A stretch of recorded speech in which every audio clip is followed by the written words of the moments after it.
สบายดีสวัสดีพ่อแม่พี่น้องเนาะสบายดีในยามแรงเนาะพี่น้องมื้อนี้ก็คือนุ่นก็อยู่สวนคือเก่าเนาะบ่ได้ไปใส่เนาะก็คือเฝ้าสัตว์เลี้ยงปกติเนาะตอนนี้ก็เป็นตอนหัวแรงแล้วนุ่นก็ได้กระเป็ดกระไก่เฮ็ดเวียกกิจวัตรประจำวันในยามแรงแล้วเป็นที่เรียบร้อยเนาะตอนนี้ก็คือนุ่นทาน้องสายนุ่นมาพี่เนาะเพราะว่านุ่นเองก็สิได้ขายงัวหรือว่าปล่อยงัวออกให้เขาเจ้าเนาะเพราะว่าคนที่มาซื้องัวน้ำนุ่นเขาเจ้าจะเอาไปเฮ็ดทานว่าซั่นเนาะแล้วเขาเจ้ามาเบิ่งงัวหน่อยตั้งแต่เมื่อวานนี้เนาะมาเบิ่งว่ามันก็งามอยู่บ่ตุ้ยพี่ดีบ่เนาะแล้วก็มาเบิ่งก็มักเนาะมักก็เลยแบบว่ามื้อนี้ก็นัดกันว่าสิมาเอาตอนหัวแรงนี่เพราะว่ามื้ออื่นเขาเจ้าจะเฮ็ดทานอยู่บ้านหั่นน่ะแล้วนุ่นเองก็นั่งท่านี่แหละว่าคนจะมาจับงัวน่ะเป็นน้องชายนุ่นเนาะเพราะว่าลาวทั้งเกลือทั้งเบิ่งแยงแล้วก็มาเลี้ยงเนาะอยู่พี่ก็ส่วนหลายเป็นลาวนั่นแหละขายเทื่อนี้น่าจะได้แบงให้จักเล็กจักน้อยเนาะเพราะว่างัวหั่นเป็นงัวที่แบบว่าบ่แม่นงัวพ่อแม่ให้เนาะเป็นงัวนุ่นซื้อแล้วก็เบิ่งว่ามันจะกำไรบ่จักเล็กจักน้อยเนาะว่าอันที่กำไรรวมๆทั้งหมดเนี่ยมันก็น่าจะบ่เนาะเพราะว่ามันก็เกิดพยาธิแดถึกยิงแดอีหยังต่างๆเนาะในปีกายถือว่าผ่านพ้นไปแล้วเนาะแต่ว่าปีนี้ก็เริ่มต้นชีวิตใหม่ด้วยการใส่ชีวิตให้มีความสุขสั้นซะเนาะมาขายงัวนี่ก็บ่แม่นอื่นดอกจะไปห้องหมอ เพราะว่าช่วงนี้ก็คือแบบหน้าหนาวเนาะเป็นหวัดเป็นไอเป็นไข้ตลอดนุ่นก็บ่จักนำตัวเองเนาะสุขภาพบ่แข็งแรงว่าซั่นซะก็คือตอนกลางคืนน่ะเป็นไข้ตลอดเนาะตอนเว้นนี่บ่เป็นหยังแต่ว่าตอนกลางคืนมาก็เป็นไข้บ่จักเนาะนอนบ่ค่อยหลับดีนะบ่ค่อยหลับสนิทมาตื่นเช้ามาก็เป็นย้อนพยาธิแก่ น่าจะเป็นพยาธิอายุแก่เนาะเกิดขึ้นได้เสมอเพราะว่าตอนน้อยเฮ็ดเวียกหนักนี่เดี๋ยวนี้ก็คือมานั่งอยู่กองฟืนนี่พอพาหมดได้นี่บ่มีลูกเคยเนาะพอพาอีกเรามานอนผีตื่นเช้ามากับพานกทรายกับบ่พา นี่อันนี้เป็นฟืนเฮาตัดอยู่นะพุ่นแหละเพราะว่าบอนเขาเจ้าดุดทางเข้านาเนาะมันจะล้มต้นไม้2-3ก๊กกันแหละเฮาก็ตัดมาเฮ็ดฟืนดังไฟเนาะนี่เอาตัดได้ซ้ำนี่เนาะอันนี้ตัดเขาเจ้าตัดสั้นเนาะแล้วก็มาพาเอานี่มันยังเป็นตอนจังซี่เลยตอนอันนั้นมันนุ่นกับอีแม่เนาะพากันตัดเป้ตอนนั้นนะพี่น้องนี่ได้หลายพอสมควรได้ตังพุ่นเนาะก็ป้าไว้ท้ายปีนี่บ่มีอันดังแหละเนาะเพราะว่าฝนมันตกหลายแล้วเฮาบ่ได้ใส่อันแบบว่าไฟหลายเนาะส่วนหลายก็ดังไฟเอาเนาะแต่ฟืนที่เฮาตัดเอามาก็เป็นฟืนมะยุมะยะเนาะลูกจันนี่ก็ยังเอามามะยุมะยะเนาะดังไปซั่นแหละดังได้เนาะงัวก็เฮาบ่ได้ไปจับไก่ดอกเพราะว่ามันพากันกลับมาซอกกินเฟืองอยู่แถวใกล้ๆนี่เนาะเอ๊ะมันบ่ย่านแล้วตัวนี้มันยังพอสักยายังเห็นเงือนอยู่นี่มันมากินเฟืองอยู่ในมื้อนั้นนู่นมาเนี่ยมีตัวนึงเลยโดดขึ้นยืนอยู่เทิงนี่กินนี่แม้แต่ตัวใหญ่เนาะส่วนหลายก็เป็นงัวเทิกของไอ้พ่อแหละเราบ่ขายตัวใหญ่นี่นะเราขายตั้งแต่ตัวน้อยเนาะเราเลือกตัวน้อยขายเพราะว่าตัวใหญ่นี่เอาไว้ให้มันได้น้ำหนักแล้วก็ขายเป็นกิโลเอาจึงได้หลายว่าสั่นเนาะเฟืองของเฮาอันโตที่พอเอามาตอนนั้นก็ยังบ่ได้ให้งัวเทื่อเพราะว่ายังมีหญ้าช่วงนี้เนาะมีหญ้าแห้งอยู่เทิงอ่ะงัวมันทานลงมามันก็กินได้หญ้าแห้งค่ะเนาะนั่งทากับเมื่อยยืนทากับเมื่อยเขาก็นานมาแท้นี่ไข่ไก่ที่แบบว่ามันบ่ฟักแต่เฮาสามารถเอาไปทำอาหารได้ผู้ใดที่แบบว่ามักไข่เน่าเนาะเขาเฮ็ดกินได้นะนี่ตัวมันฝักครับจิบอยู่นี่แล้วก็มีอันนุ่นเอานั่นทิ่มเราแล้วก็มีตัวมาไข่ใหม่อีกละนี่ ปะไว้เนาะหากไข่ด้วยเดียวนั่งท่าเข้ามาเนาะดึงเข้ามาแล้วก็สิพากันมาจับงัวอยู่เทิงเพราะว่า3ตัวนี่ก็บ่แม่นอันเฮาจะขายเนาะตัวดำอยู่เทิงพุ่นอันเฮาจะขายแท้แล้วอันเกือบเป็ดเกือบไก่คือว่าสงบสงี่อย่างดี อันตูที่มันดังที่สุดก็คือเป็ดห้องกราบนั่นบรรยากาศหัวเลี้ยงพี่น้องอยู่บ้านของนุ่นเองคอยคำยำแรงไม่มีอะไรให้ดูเลยนอกจากภูผาป่าไม้ธรรมชาติสวยสดงดงามยามนี่อยากแหงแรงหน่อยนึงเนาะ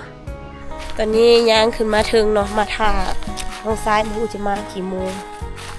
นี่มาต้นสักการะของเราไปหมูมัน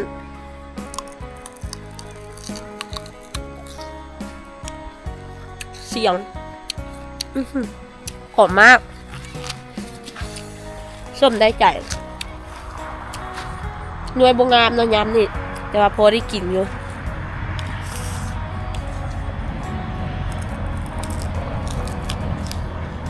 กรอบคักเลยถ้าเป็นย่ามมันแทนมันโบได้กรอบขนาดนี้งัวเนี่ยมันไม่ได้อยู่ไก่เลยพี่น้องอยู่มะม่วงเขาเนี่ยแต่ว่าเขาบ่มีความสามารถจับได้เด้ตัวนู้นขายมันตัวนี้พี่น้องตัวเขาจะขายนะเป็นตัวนี้เนาะตัวผู้ดำมีถ้าอินมี2ตัวเนาะแต่เขาขายออกตัวนึงเรายังเหลือตัวเดียวนี้เนาะอยู่ไทยนะเขาเจ้าตีราคาประมาณเท่าไหร่ตัวซ้ำนี่นะเบิ่งตัวน่าจะหู้เลยคนที่เคยขายงัวขายควายเนาะเขาเจ้าหู้เลยว่าราคาประมาณเท่าไหร่เนาะอันนี้ก็คืออยู่บ้านเขาน่ะอยู่ที่อีพอว่า6 ล้านกีบเนาะ6 ล้านกีบแต่ว่าผู้ซื้อต่อเนาะต่อขอน5 ล้าน8เนาะเราก็ลดให้เนาะเพราะว่าก็เป็นคนรู้จักเด้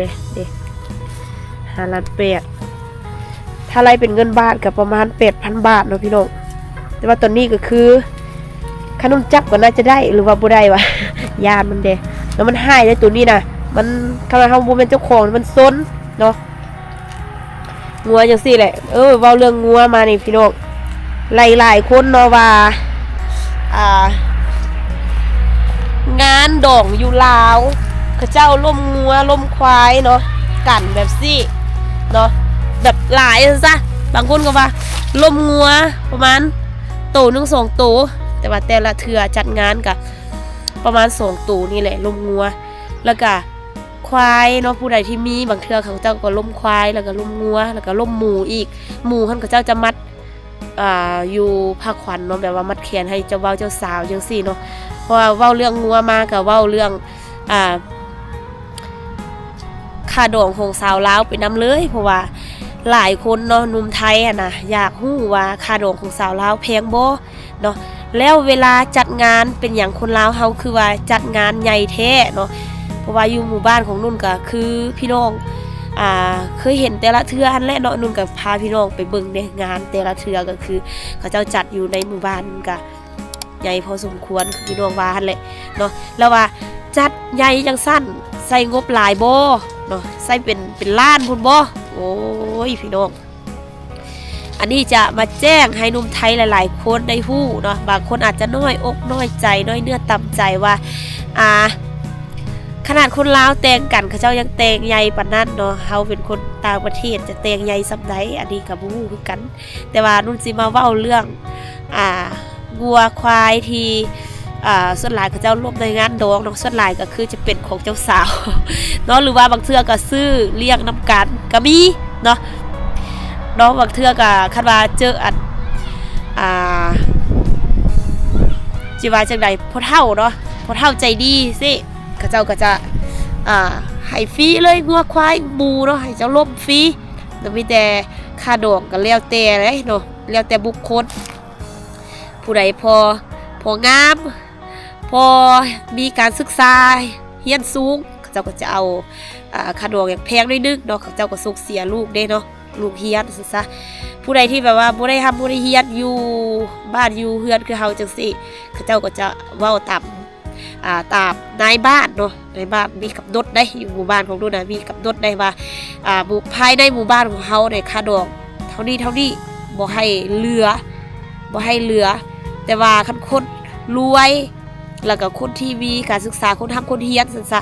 อันนี้เขาเจ้าจะบ่เอาได้ตามกฎของบ้านเนาะแต่ว่าสำหรับเฮานี่เอาตามกฎของบ้านโลดเนาะ ก็คือหลายคนว่าเอ้ยจัดงานคือว่าใหญ่แท้รูปไทยคอมเมนต์หลายคนได้ว่าจัดงานใหญ่แท้อลังการขนาดเนาะอยู่หมู่บ้านของนู่นน่ะเขาเจ้าจัดงานเนี่ยบ่ได้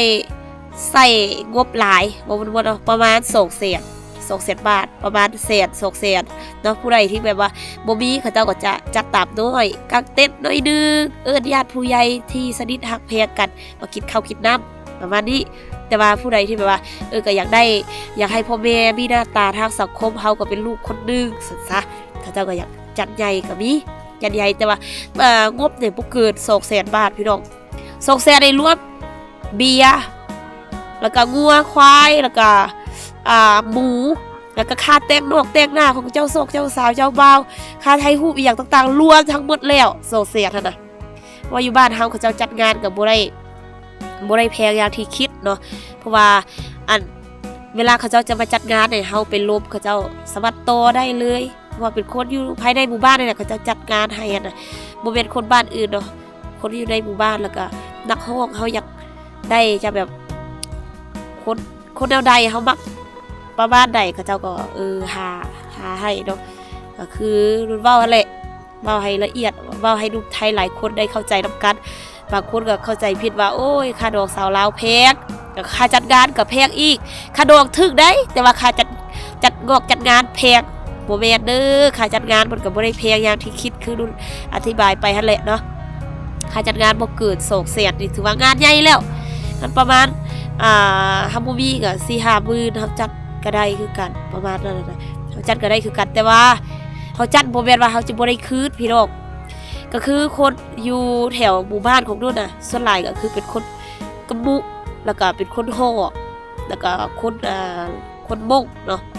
เวลาจัดงานก็คือเขาเจ้าก็จะอยากให้เจ้าบ่าวเจ้าสาวมีทึนโฮนสร้างสาซะเขาเจ้าก็จะผู้ใดที่เป็นญาติสนิทเขาเจ้าก็จะช่วยหลายด้วยนึงผู้ใดที่แบบว่าเป็นญาติห่างๆเขาเจ้าก็จะใส่ตามซองอะไรเนาะซองที่แบบการ์ดที่เอาไปแจกนะบางเทื่อก็บ่ต่ำกว่าประมาณ200,000ประมาณ 3-400 บาทพี่น้อง3-400หรือว่าบางที่ก็เป็นหมู่เป็นคู่เดี๋ยวเป็นหมู่เป็นคู่โปะกันคือนุ่นจังสี่นุ่นบอสาวแมมสี่เขาก็ซวยไปประมาณ 5-6,000 บางเทื่อก็เกือบหมื่นซวยไปนะซวยสาวแมมไปตอนเรากินดองซะตอนนั้นเนาะก็คือเขาก็ซวยกันไปเพื่อมื้อหน้าตัวเองมีงานดองงานอย่างเขาเจ้าก็มาซวยบ่แม่นว่าซวยเฮาเท่าใดเขาเจ้าซวยขึ้นเท่านั้นได้สมมุติว่าเฮาซวยเขาประมาณ 5,000 เนาะเขาซวยเฮา 6,000 7,000 ได้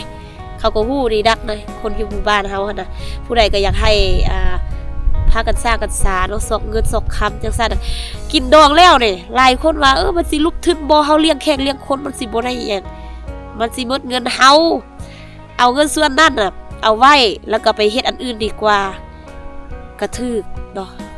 คนที่คิดแนวนั้นก็ดีคือกันแต่ว่าอยู่หมู่บ้านของเฮาก็คือถ้าเวลาเฮาจัดงานให้ลูกเต้าเนาะหรือว่าคือแบบนุ่นนี่เป็นลูกสาวเดียวจังซี่เนาะเฮาจัดงานนี่บ่ได้จัดเพื่อแขกเพื่อคนมาอย่างดอกจัดเพื่อหน้าตาของพ่อแม่อยู่ในบ้านว่าเขาเจ้ามีลูกสาวเขาก็มาตบมาแต่งมามัดมาหมายตามฮิตของประเพณีเข้าตามประตูนั่นประมาณนั้นนะพูดมาแล้วคนจะมาจับงัวแล้วในที่สุดก็ตะวันก็ตกดินพอดีเลยเปี้ยมาแล้วเนี่ยเรียบร้อยงัวก็บ่ได้อยู่ไกลดอกแต่ว่าบ่ฮู้ว่าเฮาสิจับได้บ่เด้อยู่นี่เสียดายเด้แต่ว่ามันหายเนาะพี่น้องว่าถึกหรือแพงเราคอมเมนต์เราสู้กันฟังแก่เนาะอยู่บ้านเฮาก็ว่ามันเริ่มแพงจักอยู่ฝั่งไทยแพงกว่าก็บ่จักเนาะว่าอยู่ฝั่งลาวก็คือราคาดีถือว่าดีแล้วดีกว่าสวกกอดซะตอนนี้ก็คือน้องสายกำลังไล่มาเนาะเพราะว่าเฮาสิมาให้มันเข้าคอกนี่เข้าคอก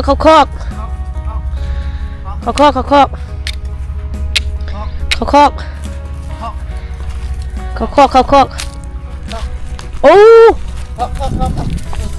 นี่ว่าแล้ว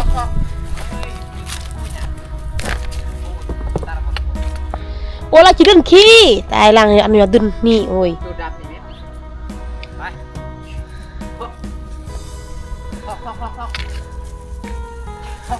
เอาตอนนี้ก็คือเขาจับงัวได้เป็นที่เรียบร้อยเนาะก็คือก่อนสีไล่เขาคอกมันบ่เป็นไงเนาะ3 คนช่วยกัน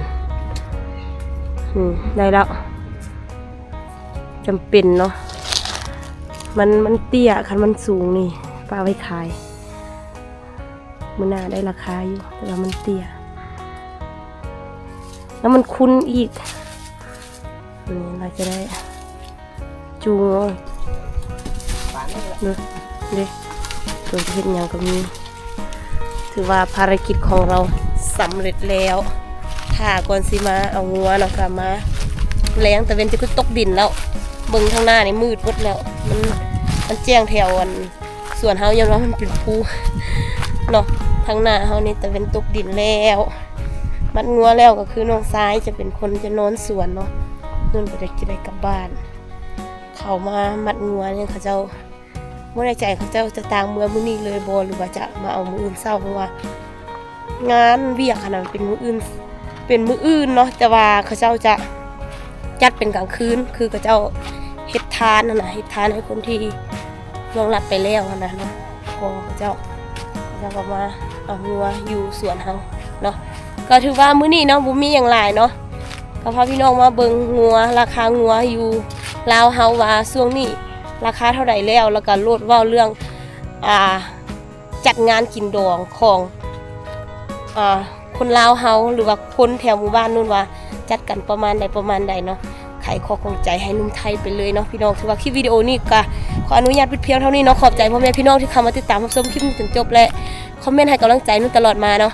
ขอบใจขอบคุณหลายๆเลยพี่น้องไปก่อนเด้อบ๊ายบาย